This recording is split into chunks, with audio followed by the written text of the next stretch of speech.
Assalamualaikum warahmatullahi wabarakatuh. Halo semua, perkenalkan nama saya Dea Sari dengan NIM D1A121030 dari jurusan Agribisnis kelas A, Fakultas Pertanian Universitas Halu Oleo. Pada video kali ini saya akan mempresentasikan materi pendidikan Pancasila yang berjudul menggali sumber historis, sosiologis, politis tentang Pancasila sebagai sistem filsafat. Video ini saya buat dalam rangka memenuhi tugas final mata kuliah pendidikan Pancasila. Baiklah, langsung saja kita masuk pada pembahasan yang pertama. Pembahasan yang pertama yaitu tentang sumber historis Pancasila sebagai sistem filsafat. Pembahasan Pancasila sebagai sistem filsafat dapat ditelusuri dalam sejarah masyarakat Indonesia sebagai berikut. Yang pertama, sila ketuhanan yang Maha Esa. Sejak zaman purbakala hingga pintu gerbang kemerdekaan negara Indonesia, masyarakat Nusantara telah melewati ribuan tahun pengaruh agama-agama lokal, yaitu sekitar 14 abad pengaruh Hindu dan Buddha, 7 abad pengaruh Islam, dan 4 abad pengaruh Kristen. Tuhan telah menyejarah dalam ruang publik Nusantara. Hal ini dapat dibuktikan dengan masih berlangsungnya sistem penyembahan dari berbagai kepercayaan dalam agama-agama yang hidup di Indonesia. Selanjutnya yang kedua yaitu sila kemanusiaan yang adil dan beradab. Nilai-nilai kemanusiaan dalam masyarakat Indonesia dilahirkan dari perpaduan pengalaman bangsa Indonesia dalam menyejarah. Bangsa Indonesia sejak dahulu dikenal sebagai bangsa maritim, telah menjelajah ke berbagai penjuru Nusantara, bahkan dunia. Hasil pengembaraan itu membentuk karakter bangsa Indonesia yang kemudian oleh Soekarno disebut dengan istilah internasionalisme atau perikemanusiaan.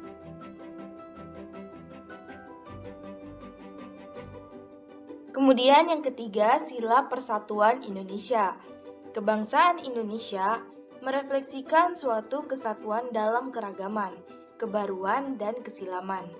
Indonesia adalah bangsa majemuk yang menakjubkan karena kemajemukan sosial, kultur, dan teritorial dapat menyatu dalam komunitas politik kebangsaan Indonesia. Yang keempat, sila kerakyatan yang dipimpin oleh hikmat kebijaksanaan dalam permusyawaratan perwakilan. Demokrasi sebagai bentuk pemerintahan dari rakyat, oleh rakyat, dan untuk rakyat memang merupakan fenomena baru di Indonesia yang muncul sebagai ikutan formasi negara Republik Indonesia Merdeka. Sejarah menunjukkan bahwa kerajaan-kerajaan pra-Indonesia adalah kerajaan feodal yang dikuasai oleh raja-raja autokrat.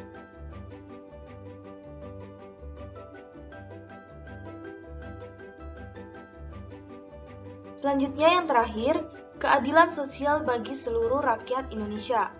Masyarakat adil dan makmur adalah impian kebahagiaan yang telah berkorban ratusan tahun lamanya dalam dada keyakinan bangsa Indonesia. Impian kebahagiaan itu terpahat dalam ungkapan Gemah Ripah Lojinawi Tata Tentrem Kertaraharja. Demi impian masyarakat yang adil dan makmur, para pejuang bangsa telah mengorbankan dirinya untuk mewujudkan cita-cita tersebut. Selanjutnya kita masuk ke pembahasan yang kedua, yakni sumber sosiologis Pancasila sebagai sistem filsafat. Sumber sosiologis Pancasila sebagai sistem filsafat dapat diklasifikasikan ke dalam dua kelompok. Kelompok pertama, masyarakat awam yang memahami Pancasila sebagai sistem filsafat yang sudah dikenal masyarakat Indonesia dalam bentuk pandangan hidup, way of life yang terdapat dalam agama, adat istiadat, dan budaya berbagai suku bangsa Indonesia. Kelompok kedua, masyarakat ilmiah akademis yang memahami Pancasila sebagai sistem filsafat dengan teori-teori yang bersifat akademis. Pancasila sebagai sistem filsafat menurut Nato Nagoro merupakan satu kesatuan utuh yang tidak dapat dipisah-pisahkan. Artinya, sila-sila Pancasila merupakan suatu kesatuan utuh yang saling terkait dan saling berhubungan secara koheren. Notonegoro menggambarkan kesatuan dan hubungan sila-sila Pancasila itu dalam bentuk kesatuan dan hubungan hierarkis, piramidal, dan kesatuan hubungan yang saling mengisi atau saling mengkualifikasi. Pembahasan yang ketiga yaitu sumber politis Pancasila sebagai sistem filsafat. Sumber politis Pancasila sebagai sistem filsafat dapat diklasifikasikan ke dalam dua kelompok.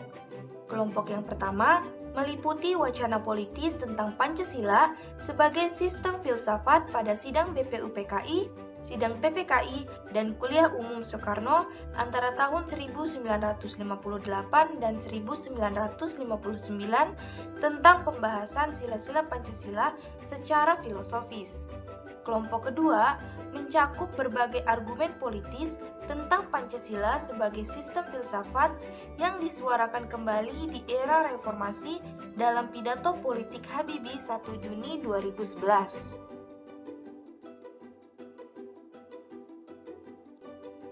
Pada kuliah umum di Istana Negara pada 26 Juni 1958, Soekarno membahas sila-sila Pancasila sebagai berikut. Sila pertama, pada garis besarnya manusia Indonesia itu percaya kepada Tuhan, sebagaimana yang dikenal oleh penganut agama masing-masing. Sila kedua, yang merupakan upaya untuk mencegah timbulnya semangat nasionalisme yang berlebihan, sehingga terjebak ke dalam chauvinisme atau realisme. Yang ketiga, Soekarno berkritik tolak dari berbagai pengertian tentang bangsa yang diambilnya dari berbagai pemikiran. Sila keempat, Soekarno mengatakan bahwa demokrasi yang harus dijalankan adalah demokrasi Indonesia yang membawa kepribadian Indonesia sendiri. Dan sila kelima, keadilan sosial bagi bangsa Indonesia merupakan suatu keharusan.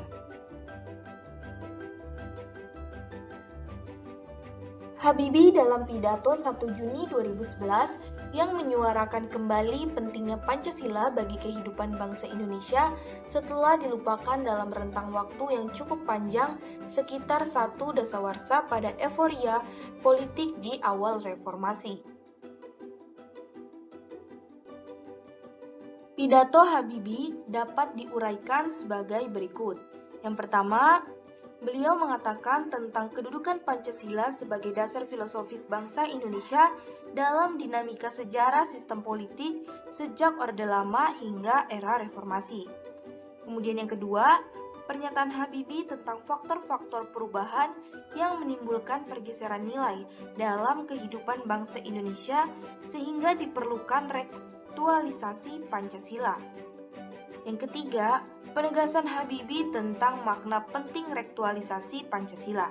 Dan yang keempat, perlunya implementasi nilai-nilai Pancasila dalam seluruh aspek kehidupan masyarakat Indonesia.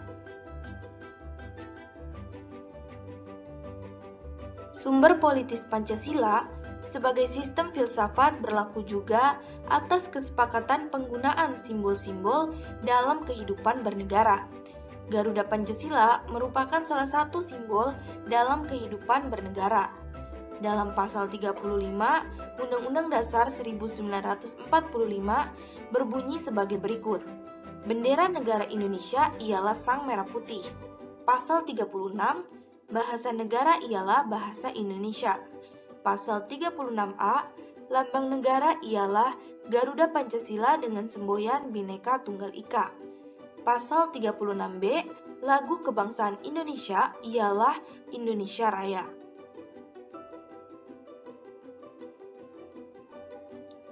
Arti dalam lambang Garuda Pancasila yaitu sebagai berikut. Yang pertama, Garuda Pancasila sendiri adalah burung Garuda yang sudah dikenal melalui mitologi kuno dalam sejarah bangsa Indonesia, yaitu kendaraan Wisnu yang menyerupai burung elang Raja Wali. Garuda digunakan sebagai lambang negara untuk menggambarkan bahwa Indonesia adalah bangsa yang besar dan negara yang kuat. Yang kedua, Warna keemasan pada burung Garuda melambangkan keagungan dan kejayaan. Yang ketiga, Garuda memiliki paruh, sayap, cakar, dan ekor yang melambangkan kekuatan dan tenaga pembangunan. Yang keempat, jumlah bulu Garuda Pancasila melambangkan hari jadi proklamasi kemerdekaan Indonesia pada 17 Agustus 1945. Di antaranya, 17 helai bulu pada masing-masing sayap, 8 helai bulu pada ekor, 19 helai bulu di bawah perisai atau pada pangkal ekor, 45 helai bulu di leher. Dan yang kelima, perisai adalah tameng yang telah lama dikenal dalam kebudayaan dan peradaban Indonesia sebagai bagian senjata yang melambangkan perjuangan, pertahanan, dan perlindungan diri untuk mencapai tujuan. Selanjutnya yang keenam, di tengah-tengah perisai terdapat sebuah garis hitam tebal yang melukiskan garis khatulistiwa yang menggambarkan lokasi negara kesatuan Republik Indonesia, yaitu negara tropis yang dilintasi garis khatulistiwa membentang dari timur ke barat. Yang ketujuh, warna dasar pada ruang perisai adalah warna bendera kebangsaan negara Indonesia, merah putih, sedangkan pada bagian tengah berwarna dasar hitam. Selanjutnya, pada perisai terdapat 5 buah ruang yang mewujudkan dasar negara Pancasila. Pengaturan pada lambang perisai adalah sebagai berikut. Yang pertama, sila pertama, ketuhanan yang Maha Esa. Dilambangkan dengan cahaya di bagian tengah perisai berbentuk bintang yang bersudut 5 belatar hitam. Sila kedua, kemanusiaan yang adil dan beradab. Dilambangkan dengan tali rantai bermata bulatan dan persegi di bagian kiri bawah perisai berlatar merah. Sila ketiga, persatuan Indonesia.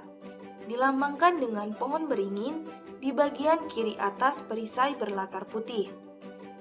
Yang keempat, kerakyatan yang dipimpin oleh hikmat kebijaksanaan dalam permusyawaratan perwakilan. Dilambangkan dengan kepala banteng di bagian kanan atas perisai berlatar merah. Sila kelima, keadilan sosial bagi seluruh rakyat Indonesia. Dilambangkan dengan kapas dan padi di bagian kanan bawah perisai berlatar putih. Rancangan awal burung Garuda dibuat oleh Sultan Hamid II. Sultan Hamid II lahir dengan nama Syarif Abdullah Hamid Al-Qadri, putra sulung Sultan Pontianak. Sultan Syarif Muhammad Al-Qadri lahir di Pontianak, Kalimantan Barat, 12 Juli 1913 dan wafat di Jakarta pada tanggal 30 Maret 1978 pada umur 64 tahun. Itulah tadi presentasi materi pendidikan Pancasila dari saya dengan judul Menggali Sumber Historis, Sosiologis, Politis tentang Pancasila sebagai Sistem Filsafat. Semoga materi yang saya bawakan dapat bermanfaat bagi kita semua dan saya akhiri dengan ucapan wabillahi taufiq wal hidayah. Wassalamualaikum warahmatullahi wabarakatuh.